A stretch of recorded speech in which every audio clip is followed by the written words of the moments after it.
다음은 스포츠 분야입니다. 총 130억 정도 예상이 되고요. 2월 중에 공고가 나오는 걸로 되어 있습니다. 그리고 작년에는 사실은 이제 홈트 분야가 인기가 많았습니다. 뭐 작년, 재작년 다 합해서. 그래서 실제로 코칭을 받고 합격하신 분들 중에서는 이제 가장 컸던 분야가 제가 기억하는 게 비대면 스타트업 지원 사업에서 최대 1억 5천짜리 지원 사업인데 1억 2천만 원 지원받았습니다. 근데 이게 왜 대단하냐면 예창패라서 자부담이 없는 거예요. 그래서 자부담 없이 1억 2천을 받았던 기억이 납니다. 대신 그분은 이제 예창패는 떨어졌었어요.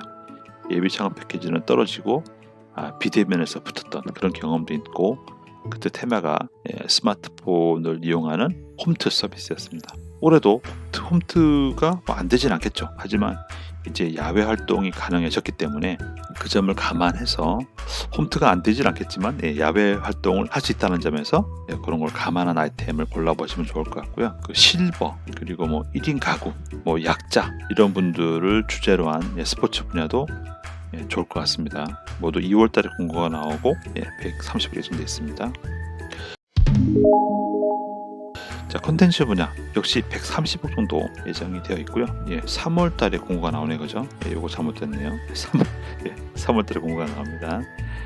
그리고 이제 다른 분야들이 예술, 뭐 스포츠 많잖아요. 그렇다 보니까 만약 여러분들이 뭐 애니메이션이라든지 뭐 게임이라든지 여기 있죠? 뭐 전자책, 웹툰 이런 쪽 하시는 분들은 여기 이 사업에 지원하시면 되겠죠.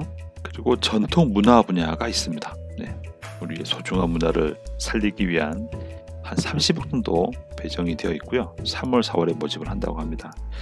제가 기억나는 분은 그 국악 방송을 인터넷 서비스하는 분을 뵌 적이 있었습니다. 그래서 전통 악기라든지 전통 악기였던 뭐 거래, 상거래라든지, 사실 전통 문화야말로 좀 계속 명맥을 이어나가야 되는데 수익성을 내기가 쉽지 않잖아요. 그래서 아마 다른 지원 사업에서는 이 주제로 하시면 수익성이 낮다고 안 될 수도 있을 것 같아요. 자, 그런데 이 사업은 전통 문화를 지원하는 사업이기 때문에 수익성보다도 전통 문화를 잘 살리고 발전시킬 수 있다면 선정 가능성이 높아지겠죠. 그런 면에서 한번 도전해 보시기 바라겠습니다. 다음은 관광 분야입니다. 약 150억 원 정도 배정이 되어 있고요. 역시 그 코로나 때 어려움을 겪고 있을 관광 종사자들을 위한 지원 사업이라고 볼 수 있습니다. 그래서 두 가지가 있죠. 관광 벤처 사업 공모전이 있고 엑셀레이팅 프로그램이 있습니다. 현재 총 합해서 한 150억 정도 됩니다. 역시 2월달, 3월달 나오니까요. 앞서 스포츠와 마찬가지겠죠. 이제 코로나 때 그 랜선 관광 유행이지 않습니까? 자, 근데 이제 역시 이미 뉴스에도 나오고 있지만 뭐 일본, 뭐 미국, 해외로 많이 가고 있죠. 랜선 관광보다는 가성비 높은 관광, 뭐 안전한 관광 이런 주제 좋을 것 같고요. 참고로 이제 사실은 코로나 오기 전까지 상당히 관광업이 잘 됐던 업종이죠. 그래서 과거에 각광받던 아이템들 한번 돌아보시고 아이템을 선정해 보시면 어떨까, 그런 생각이 듭니다. 다음은 농협 분야입니다. 약 270억 원 정도 규모가 됩니다. 역시 작지 않죠. 가장 크다고 볼 수도 있습니다. 그리고 제가 지금 모아봤어요. 이제 17번부터 연달아 있는 게 아니라 47번도 있더라고요. 보시면 기간이 다양합니다. 그래서 1월, 7월 다양하기 때문에 각 공고 내용 잘 보시기 바라고요. 그리고 아무래도 이제 지금 전환기 있죠, 그죠? 전환기라 하면 무슨 말입니까? 뭐 인력이 인구 감소가 있고 노동력을 구하기 어렵고 가장 좀 애로를 겪고 있는 분야가 농업이죠. 그래서 지금 몇 년째 계속 가장 큰 예산이 지원되고 있습니다. 그래서 실제 스타트업이 어떤 문제 해결에 강하지 않습니까? 그런 면에서는 이런 농촌 인력난을 해결할 수 있는 뭐 무인화, 뭐 자동화 테마 이런 것도 좋겠고요. 또는 그 연구개발 지원 사업에 나왔던 거기서 나왔던 키워드 초격차, 그리고 DT, 디지털 트랜스포메이션, 이런 키워드들을 이용해서 농촌의 문제를 해결하겠다, 뭐 이런 식의 제안은 좋을 것 같습니다.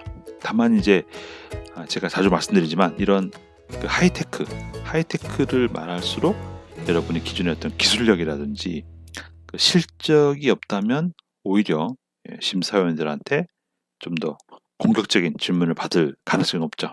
이런 기술적인 부분을 다루실 때는 여러분 스스로가 해당 분야의 전문가거나 또는 여러분이 전문성이 약간 부족하시다 하고 하면은 해당 분야의 다른 그러니까 인력을 같이 해서 팀빌딩을 하면 확률이 높아질 거라고 생각합니다.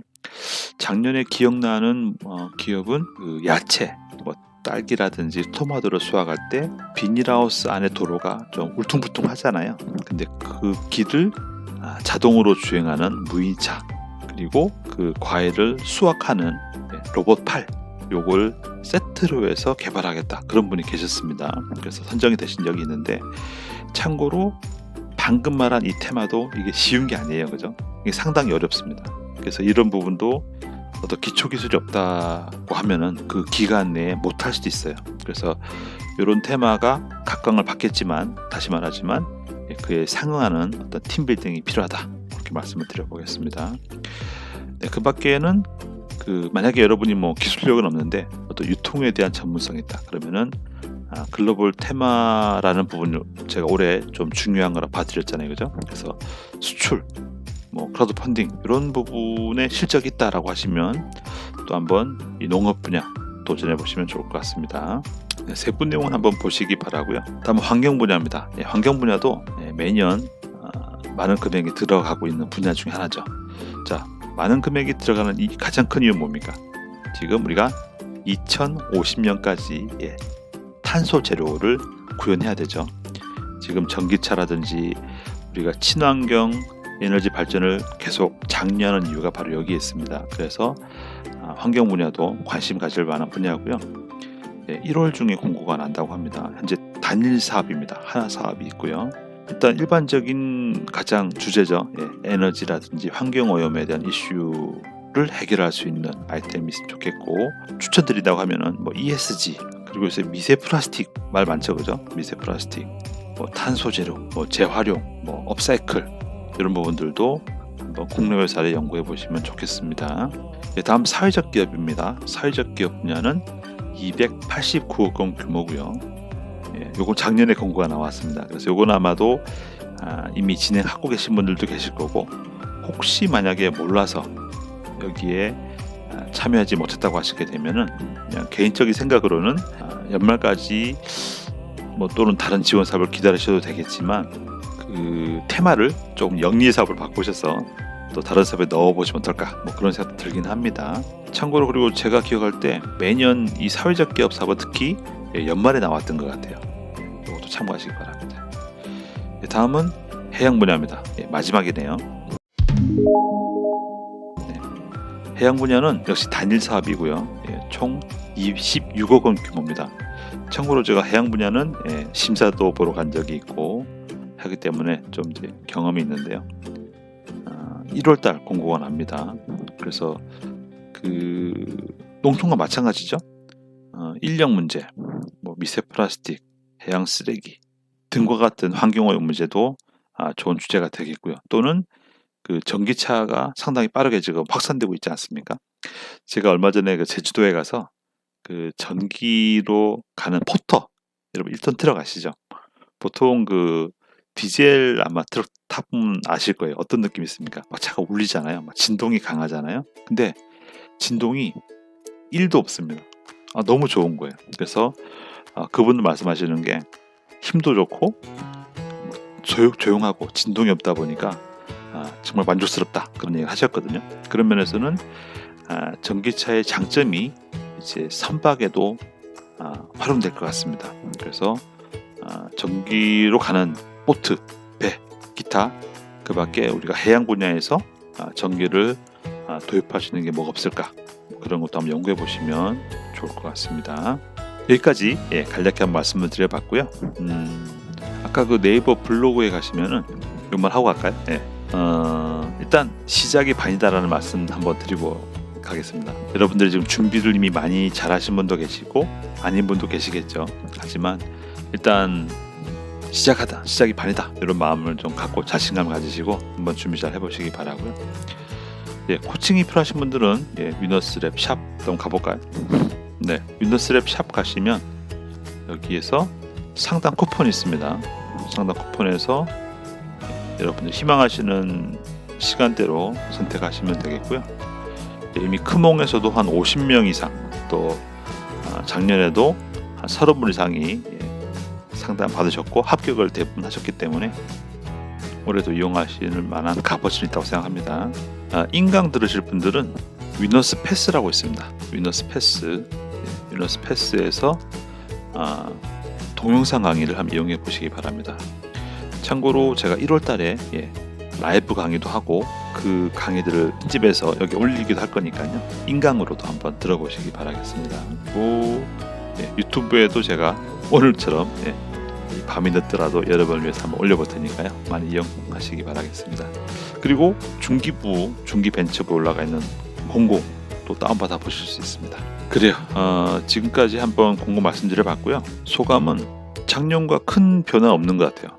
제가 이제 개인적으로 전에 들었던 얘기 중에 하나는 아까 말했던 글로벌에 대한 그 지원 사업이 많을 거라는 거, 또 하나가 플랫폼에 대한 거, 그 두 가지 키워드를 좀 들었습니다. 그래서 그런 부분을 또 한번 참고해서 한번 잘 준비하셔서 좋은 성과 거두시기 바라겠습니다. 올해도 건강하시고요. 소망하시는 일 다 잘 이루시고 좋은 성과 거두시기를 기원하겠습니다. 저도 올해 좋은 영상 많이 올려서 여러분의 성공을 적극 응원해 보겠습니다. 오늘 2023년 첫 방송 이렇게 마치도록 하겠습니다. 여러분의 좋아요, 구독 신청, 댓글, 알람 설정은 큰 힘이 됩니다. 네, 감사합니다.